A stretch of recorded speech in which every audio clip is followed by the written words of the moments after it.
Dans cette vidéo, vous allez voir comment entretenir vos plantes, comment s'occuper d'elles. Donc avant de commencer, il est très important de vous dire que vous devez vous informer sur comment prendre soin de vos plantes que vous possédez parce que ce n'est pas toutes les mêmes plantes qui ont les mêmes besoins.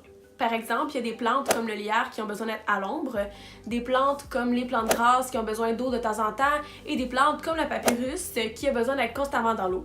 Bon, il est certain qu'on n'a pas de papyrus dans nos maisons habituellement, mais bon. Habituellement, en hiver, l'arrosage est moins abondant qu'au printemps parce que les journées sont plus courtes, donc la croissance des plantes est plus lente. Comme tout être vivant, la plante a ses besoins pour survivre, par exemple la photosynthèse. Mais si la plante accumule de la poussière sur ses feuilles, ça va l'empêcher de faire la photosynthèse qui est très importante pour elle. Donc pour empêcher l'accumulation de poussière, on peut tout simplement prendre un chiffon humide et nettoyer les feuilles de nos plantes vertes délicatement pour ne pas qu'elles se brisent, bien entendu.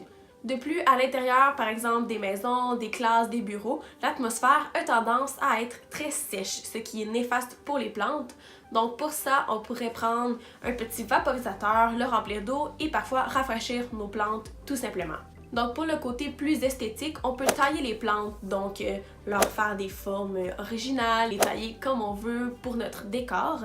Sinon, on peut aussi faire des boutures, donc c'est de prendre une petite partie de la plante et la planter afin de créer une nouvelle plante.